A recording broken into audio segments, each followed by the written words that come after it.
मराठवाड्यातला पाहणी दौरा हा एक फार्स आहे सरकारचा. गेले कधी, पाहणी केली कधी,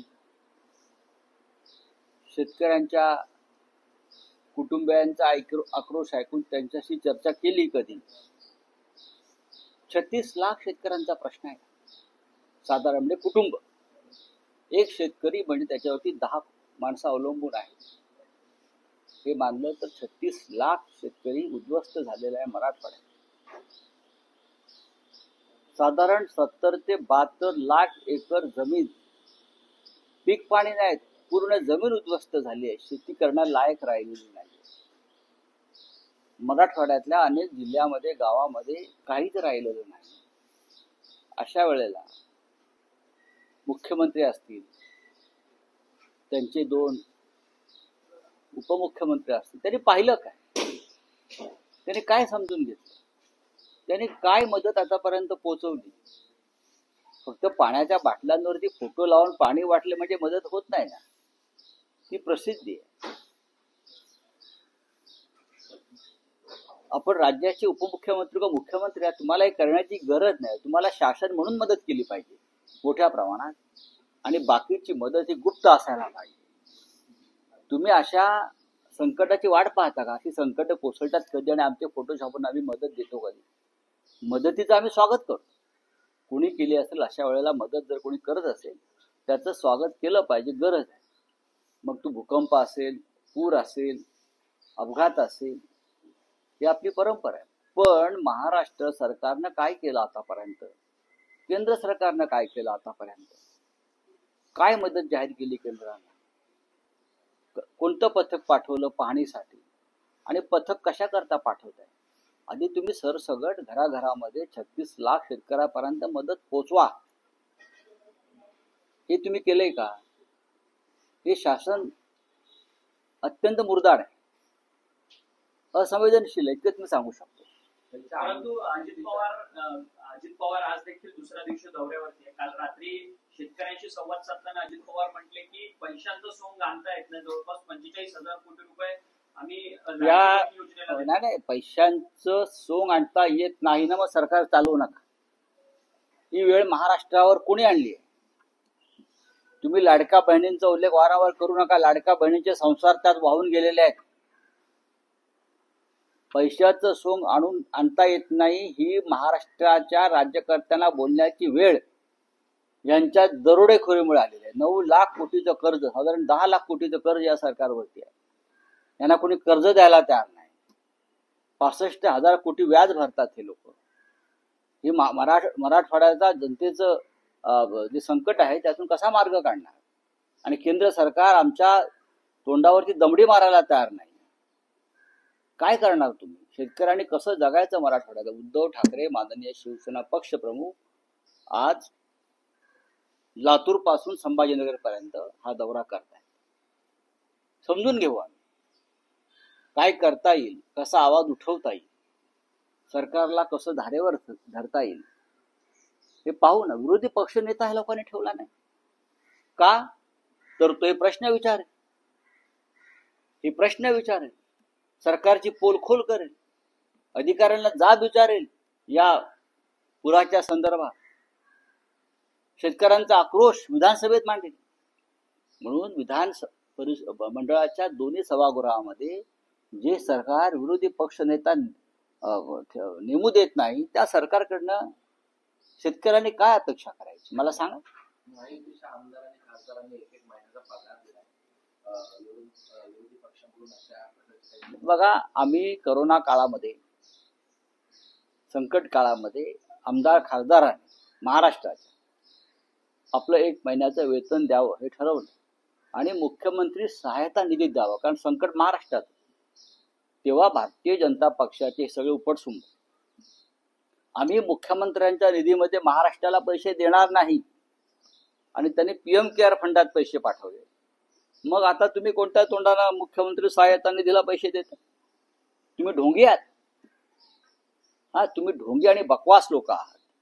तुम्ही प्रत्येक गोष्टीत राजकारण करता. आम्ही करू ना. आज उद्धव ठाकरे जाहीर करतील पक्षप्रमुख आमचे.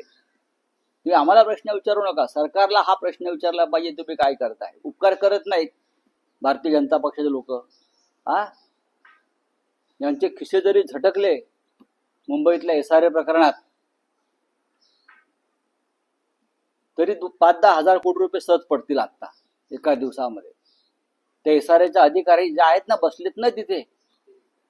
हा, काय त्यांचं नाव, काय कल्याणकर ना. हा, या टोळ्या ज्या आहेत नेमलेल्या, हे सगळे लाडके बिल्डर्स, SRA वाले. बघा तुम्ही एक महिन्याचा पगार देताय, लाखभर 2 लाख द्यावं ना. तुम्ही निवडणुकीवरती 1 लाख कोटी खर्च करताय, ग्रामपंचायतीच्या, क्रिकेट बोर्डाच्या निवडणुकीत, आणि शेतकऱ्यांसाठी मराठवाड्याचा पैसा नाही. काय हा महाराष्ट्र आहे, लक्षात घ्या. ही वेळ कधी या राज्यावरती अशी आली नव्हती, पण वारंवार मराठवाड्याच्या नशिबी हे दुःख आणि यातना आणि वेदना येतात. थँक्यू, धन्यवाद. गिरीश महाजन गेलेले होते, ज्यांना संकट मोचन म्हणून ओळखलं जातं या सरकारचं.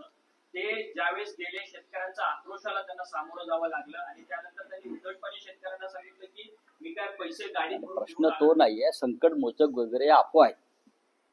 ते आमदार खासदार फोडण्यापुरते आणि आमदार खासदारांना पैसे देण्यापुरते संकट मोचक असतात. शेतकऱ्यांना द्यायची वेळ आली का भाजपचा प्रत्येक नेता हा पाठ दाखवून पळून जातो. गरिबांना द्यायची वेळ आली काय संकट मोचक नसतात, मग हे दरोडेखोर असतात. बोलिये. सर, सोनम वांगचूक गेल्या अनेक दिवसांपासून उपोषणाला बसले. काल तिथंचे तरुणाई जी आहे ती आक्रमक झालेली, कारण की सोनम वांगचूकच्या उपोषणाच्या संदर्भात कोणतंच तोडगा जो आहे तो तिथल्या सरकारकडनं काढण्यात येत नाहीये, केंद्र सरकारकडे. लडाख लेह हा भारताच्या सीमेवरचा भाग आहे. जर तुम्ही भारताच्या सीमेवरच्या लोकांना आणि त्या सीमा शांत ठेवू शकत नसाल तर तुम्ही कसले विश्वगुरू. तुम्ही दिलेली आश्वासनं प्रधानमंत्री मोदींनी पाळली नाही. पूर्ण राज्याचा दर्जा देण्याची, जेव्हा 370 कलम हटवलं तेव्हा लेह लडाखला पूर्ण दर्जाचं राज्य देण्याची घोषणा कोणी केली होती? अमित शहाने केली होती, नरेंद्र मोदीने केली होती. आज तिथे ज्याला तुम्ही जैन झी म्हणता ते रस्त्यावरती उतरलाय आणि तुम्ही पळून गेलाय. तुम्ही बंदी घातली आहे तिकडे आंदोलनावर. पण ही वेळ का आली या देशामध्ये? भारताची सीमा जिथे बाजूला चीन आहे, जिथे चीन आहे आणि चीन घुसलेला आहे लडाखमध्ये, हे विश्वगुरूंना कोणीतरी सांगा जाऊन. आणि तुम्ही भारताच्या सीमेवरचं राज्य शांत ठेवू शकत नाही. सोनम वांगचूक सारखा एक सामाजिक कार्यकर्ता आंदोलन करतोय त्या भागासाठी, तुम्ही त्याला 16 दिवस उपाशी ठेवता. 16 दिवस त्याने उपोषण केलंय, सरकारतर्फे कोणी तिकडे जायला तयार नाही. हा काय निर्दयपणा आहे? अनेक राज्यांमध्ये हा संतोष आहे. निशिकांत दुबे म्हणतात की कुठेतरी या सगळ्यांना, झिंझी लोकांना आक्रमकतेकडे घेऊन जाण्याचं काम राहुल गांधींनी केलेलं. राहुल गांधींच्या विधानांमुळे. नाही, मग ठीक आहे, केलं असेल ते चुकलं काय? आक्रमकता काय तुम्हीच दाखवायची का फक्त? हा, जर असंतोष उफाळून आला तर त्यात चुकलं काय? ही लोकशाही आहे. मग तुमचा अत्याचार, तुमची दरोडेखोरी, तुमचा भ्रष्टाचार हे सहन करायचं का? बरोबर आहे राहुल गांधींचं. बोलिए.